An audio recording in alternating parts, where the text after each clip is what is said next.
ആരാധ്യരായ പ്രേക്ഷകർക്ക് നമസ്കാരം. കുറെ ദിവസങ്ങൾ യാത്രയിൽ ആയിരുന്നു. തീർത്ഥാടനം അത് ജീവിതത്തിന്റെ ഒരു ഭാഗമാണ്. എത്രയോ യാത്രകൾ പോയിട്ടുണ്ട്. കന്യാകുമാരി മുതൽ ഹിമാലയം വരെ നടത്തിയ യാത്രകൾ ഞാൻ പുസ്തക രൂപത്തിൽ എഴുതിയിട്ടുണ്ട്. വേറെയും പല തലക്കെട്ടിൽ യാത്രാ വിവരണങ്ങൾ വന്നിട്ടുണ്ട്. ഇത്തവണ യാത്രയ്ക്ക് പോകുമ്പോൾ മനസ്സിൽ ഉണ്ടായ കാര്യങ്ങളെക്കുറിച്ച് പറഞ്ഞുകൊണ്ട് നമുക്ക് തുടങ്ങാം. ഒരു ഐസ്ക്രീം കഴിക്കണമെങ്കിൽ ഒരു ഒരുക്കം വേണ്ടേ? ഒരാളിപ്പോ പറയാണ് ഐസ്ക്രീം കഴിച്ചോളൂ, അയാൾ വെക്ക്, കുറച്ച് സമയം വേണ്ടേ? ഊണ് കഴിക്കാൻ ഒരുക്കം വേണ്ടേ? ഉറങ്ങാൻ ഒരുക്കം വേണ്ടേ? അങ്ങനെയാണെങ്കിൽ തീർത്ഥയാത്രയ്ക്ക് യാതൊരു ഒരുക്കം വേണ്ട. ബാക്കി തിരക്കുകളുടെ ഇടയിൽ എല്ലാം കഴിഞ്ഞ് വന്ന് 9:30 മണി വരെ തിരക്ക്, അത് കണ്ട് അപ്പം തന്നെ യാത്ര തുടങ്ങിയാൽ ഒരുക്കമാകും. അതുകൊണ്ട് ഒരു വത്തക്ക തിന്നണമെങ്കിൽ പോലെ ദിവസങ്ങളിൽ ഒരുക്കം വേണമെന്ന് ഞാൻ പറയാറുണ്ട്. അതിനെപ്പറ്റി ചിന്തിക്കണം, എപ്പ തിന്നണം എന്ന് ആലോചിക്കണം. അപ്പോഴാണ് അതിന്റെ ആസ്വാദനം വരിക. ഏതൊരു കാര്യവും ആസ്വദിക്കണമെങ്കിൽ വളരെ മുമ്പേ ഒരുങ്ങണം. അങ്ങനെയാണ് ഞാൻ യാത്രകൾക്ക് പോയിട്ടുള്ളത്.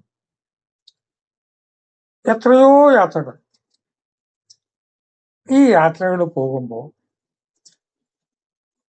വളരെ ദിവസങ്ങൾക്ക് മുമ്പ് മാനസികമായിട്ട് ഒരുങ്ങണം. മനസ്സ് യാത്രയ്ക്ക് പൊരുത്തപ്പെടണം. ഇന്ന സ്ഥലത്തേക്കാണ് ഞാൻ പോകാൻ പോണത്, അവിടെ എന്തൊക്കെയാണെന്ന് ആലോചിക്കണം. അങ്ങനെ മനസ്സൊരുങ്ങണമെങ്കിൽ നമ്മുടെ സ്വഭാവത്തിൽ ചില പരിവർത്തനം വരും. വല്ലവരോടൊക്കെ ക്ഷോഭിച്ചാൽ മനസ്സ് കലങ്ങില്ലേ? ആവശ്യമില്ലാതെ അപകടം ഉണ്ടാക്കാൻ പറ്റുമോ? അനവധി കാര്യങ്ങൾ നമ്മൾ ഒഴിഞ്ഞു മാറണ്ടേ. നമ്മൾ ഏറ്റവും വലിയൊരു യാത്ര ആസ്വദിക്കാൻ പോവുകയാണ്. ആ യാത്ര ആസ്വദിക്കാൻ പോകുമ്പോൾ തലേ ദിവസവും തന്നെ ഞാൻ പിന്നെ കണ്ടോളാം നമ്മൾ തല്ലുണ്ടാക്കുക, വഴക്കുണ്ടാക്കുക, കുടുംബാംഗങ്ങളുമായിട്ട് വഴക്കുണ്ടാക്കുക, ഭാര്യാഭർത്താക്കന്മാർ പരസ്പരം അങ്ങോട്ടും ഇങ്ങോട്ടും പറഞ്ഞാൽ യാത്രക്ക് 7 ദിവസം ഉണ്ടാവുള്ളൂ. 7 ദിവസം മുമ്പ് ഒരുങ്ങണം. മാനസികമായിട്ട് ഒരുങ്ങണം, ശാരീരികമായിട്ട് ഒരുങ്ങണം. ശാരീരികമായിട്ട് എന്താണ് ഒരുക്കം?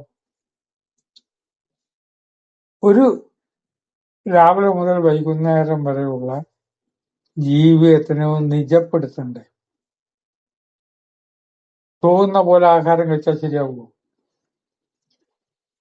അങ്ങനെ തോന്നുന്ന പോലെ വീട്ടിലോ പുറത്തുനിന്നോ ആഹാരം കഴിച്ചിട്ടുണ്ടെങ്കിൽ, സുദീർഘമായ യാത്ര നമുക്ക് വരുന്നുണ്ടെങ്കിൽ വയറിന്റെ കാര്യവും ദഹനത്തിന്റെ കാര്യവും ആകെ അബദ്ധമാവശ്യം.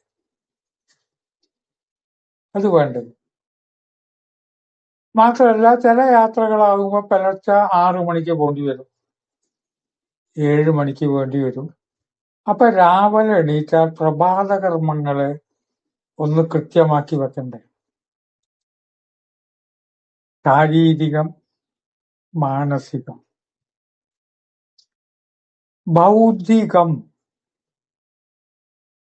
ഒരു സ്ഥലത്തേക്ക് വെറുതെ ഇങ്ങനെ ആരെ ബോധിപ്പിക്കാനാ പോണത്?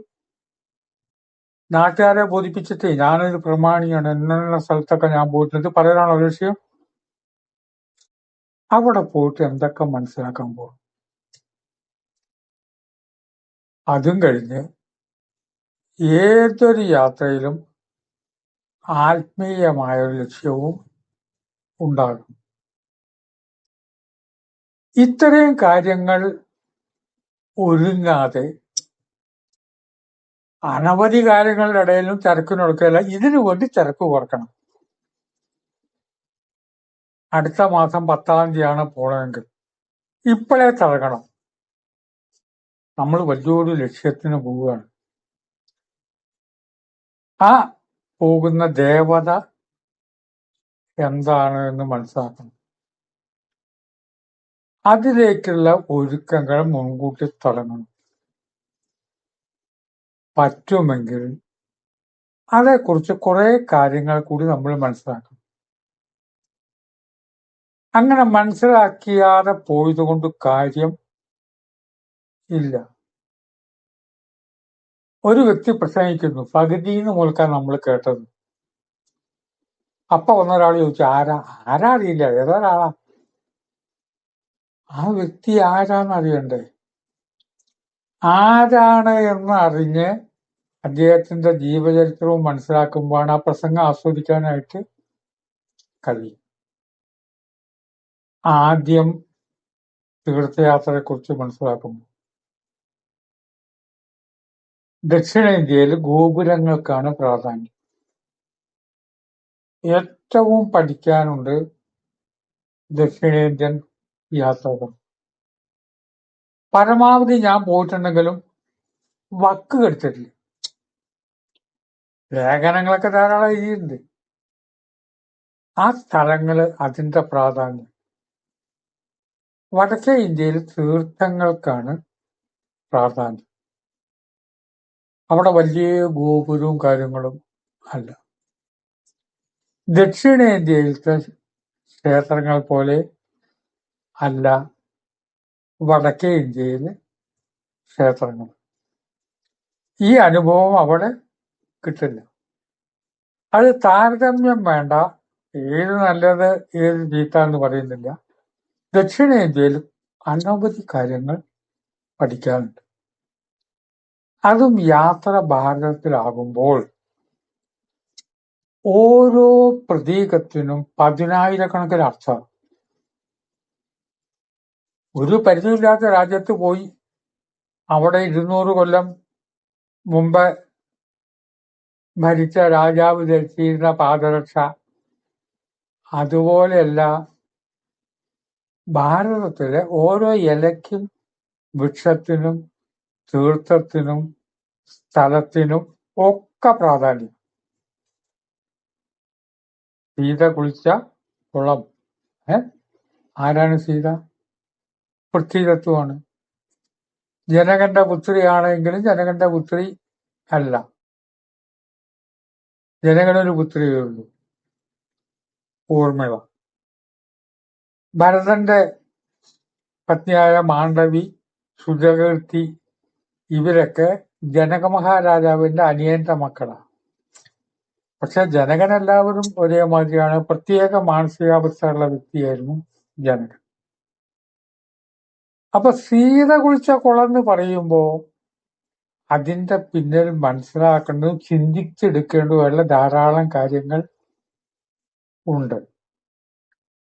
അതല്ലാതെ 400 കൊല്ലം മുമ്പ് ഇവിടെ രാജാവ് ഉണ്ടായിരുന്നിട്ടോ അദ്ദേഹം ഉപയോഗിച്ചിരുന്ന വാളാണ് ഈ വെച്ചിരിക്കുന്നത്. അതുപോലെയല്ല ഒരു സ്ഥലം, ആ സ്ഥലത്തിന്റെ പേര്, എല്ലാത്തിനും പ്രാധാന്യം ഉണ്ട്. അങ്ങനെ ഇരിക്കെ പലയാവർത്തി പോയിട്ടുണ്ട്. 25, 30, 50 കൊല്ലം മുമ്പ് വരെ പോയ സ്ഥലങ്ങളാണ് ഇത്തവണ യാത്രയ്ക്ക് തിരഞ്ഞെടുത്ത്. പ്രധാനമായിട്ടും അയോധ്യയ്ക്ക് ശേഷം പ്രയാഗ്രാജ്, പിന്നെ കാശി, ഇത്രയും സ്ഥലത്ത് ഒന്നുകൂടി ചുറ്റിയടിച്ച് വരാനൊരു തോന്നൽ വന്നു. യാത്ര അധികം പണ്ട് ട്രെയിനിലാണ് പോയിരുന്നത്. ഇപ്പൊ കാലം മാറി. ട്രെയിനിൽ പോകാനുള്ള ശാരീരികമായുള്ള സ്ഥിതി കുറച്ച് അമിതമായുണ്ട്. ഇത്തവണ പോണതൊക്കെ ഫ്ലൈറ്റിലായി കളയാമെന്ന് വിചാരിച്ചു.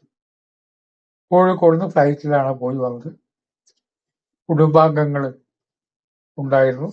അവരൊക്കെ ഉദ്യോഗസ്ഥന്മാരും പ്രധാനപ്പെട്ട വ്യക്തികളൊക്കെയാണ്.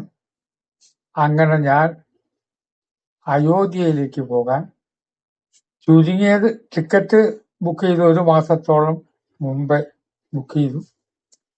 1 മാസമായിട്ട് മാനസികമായിട്ട് അയോധ്യയിലായിരുന്നു. അടുത്ത എപ്പിസോഡ് മുതൽക്ക് നമുക്ക് അയോധ്യയിലേക്ക് പോയ കാര്യം പറയാം. നമസ്കാരം.